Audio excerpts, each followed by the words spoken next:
So the Yu-Gi-Oh vids are doing pretty damn well, and now I've gotten more attention in the last 3 days than I've gotten in my entire life. While most of the comments were relatively positive or just venting out frustration of the game, I was noticing one consistent sentiment in a few of them. I don't know where they came from or why they believe what they do, but the Maxx C truthers emerged from the hive looking to get me for my attacks against the foul bug. I responded to like 10 of them before I got sick of it and decided, why not just make a vid on it? That will be easy content. A good discussion video. So let's see why some people believe Maxx C should be in the game. Oh, and to be clear, this vid is just for a bit of riffing and banter. Please don't harass the commenters. It's just a card game. Let's keep it lighthearted even if we disagree. Maxx C makes rogue and lesser decks more viable. I've heard this a few times, and yet no one actually explains how that makes any sense. You know the competitive decks can also run Maxx C, right? If every deck can run it, how does that benefit only weaker decks? That just means rogue decks that summon quite a bit are screwed. In fact, I can argue Maxx C makes rogue decks less viable, and unlike these guys, I can give a reason why. Sometimes with a meta deck, you can take the Maxx C challenge if you can establish an Omni-Negate quickly and go for game with access code and the rest of your monsters. A deck like Mathmech can go for the update jammer line and risk it for a quick kill.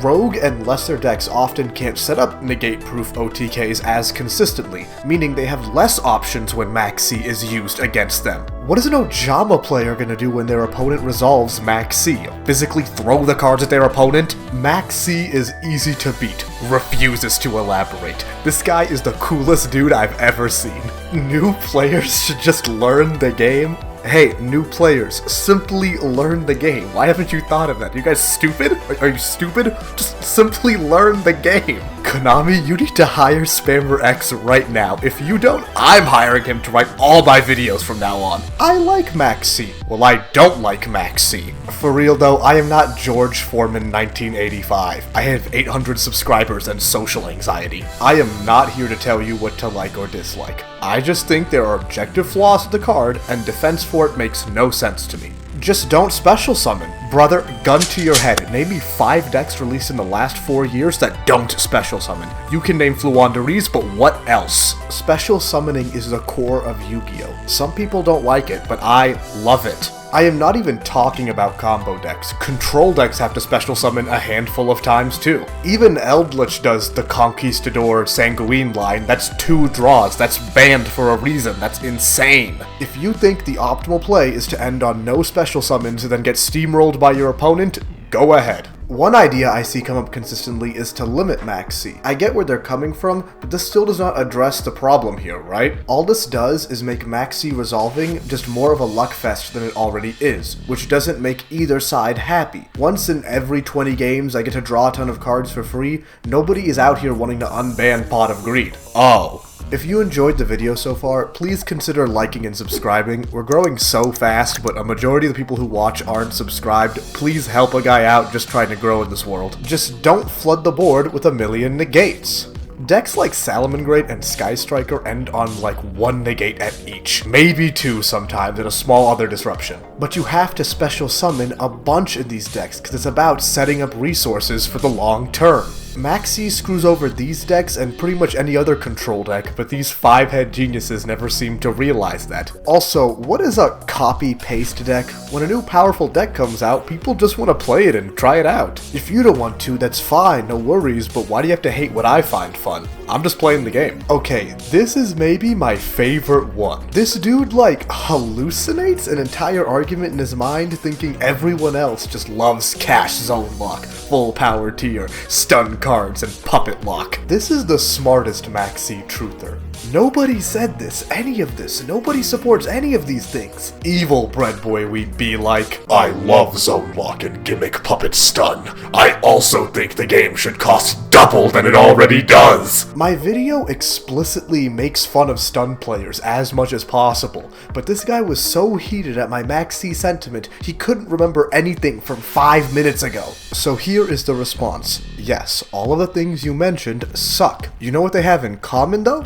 They all get rotated out eventually. I haven't seen Tier or Cash Zone Lock in months. Branded lock is annoying, and hopefully they ban it as well soon. Again, Maxx C truthers, two things can be problems. Just cause I want the card banned doesn't mean I support every evil point you conjured in your mind. Also, the things you're upset about happened in Master Duel, and Maxx C didn't stop them at all. All of these decks were super meta and super popular. Why isn't Maxx C stopping these decks or the awful combo decks? Great point here, dude, but it's probably a lot easier to defeat your opponent if he's made of straw. Okay, this guy is actually hallucinating. What in my video could he have possibly misunderstood to think I would fear retaliating C? No, dude, this card is peak. You should play it in all of your decks. B-Trooper players used to play this thing with DPE to search Maxx C, but that shit still wasn't viable. But with a Maxx C ban, the chains are released, and it searches for its true target. This thing. No! Shut up and play. Some people just want me to shut up, but nah, this is my channel. This isn't arrogance, I just want to talk about what I want to. I hope none of you think I'm toxic for wanting to speak about the things that I care about. Another thing I kept noticing were people comparing Ashe to Maxx C. I saw a ton of them talking about how toxic Ash Blossom is, and I legit do not understand why anyone would believe this. Ashe is a very good card, don't get me wrong, but unless my comment section is branded Strongest Warriors, then it's just a single search disruption. If you're playing like a super fragile anime deck, Ashe can hold you, but for a majority of the meta, Ashe is pretty good at slowing down a combo deck. Not stopping it, but weakening the end board a bit. The thing is, Ashe has such an insanely high usage rate because it counters Maxx C. It's a powerful hand trap and stops the most played card in the game. Why wouldn't you run it? I think without Maxx C, there is a chance you wouldn't run Ashe in certain formats. The current TCG format, Ashe feels kind of weak. If you use it against like Snake Eyes, I've seen them just make Hida, revive your Ashe, and then make Flame Princess and continue the line. But as long as Maxx C is here, so will the rest of its package. None of this would have happened if Gustav Maxx was meta. Well, after that new rank 10 that was released that has negates and destruction, I'm bringing Gustav Maxx to the meta again. I'll be the rank 10 Yu-Gi-Oh player. Wait, well ladies, mental gen, rail bikes, and rail cars, this vid was a ton of fun to make. One interesting point I want to make with the people who defend Maxx C, some of your points in a vacuum are correct. Combo decks do need to be hit a bit harder in general, and I wish we'd go back to a format of mid-range decks like Sword Soul and the original no puppet lock branded, with just like Chimera and Branded in Red and Vibes. But Maxx C doesn't help solve these issues, they're completely independent. I just like engaging with the people, even if I strongly disagree with their takes here. Also, I did a poll on my content split and you guys were super supportive. Don't worry, the Yu-Gi-Oh vids will still be a core aspect of the channel, but my passion also lies in gaming, and I hope you guys just find those videos just as entertaining as well. We are growing so fast, I have no plans on stopping. Give me a like if you liked the video, subscribe please, see ya!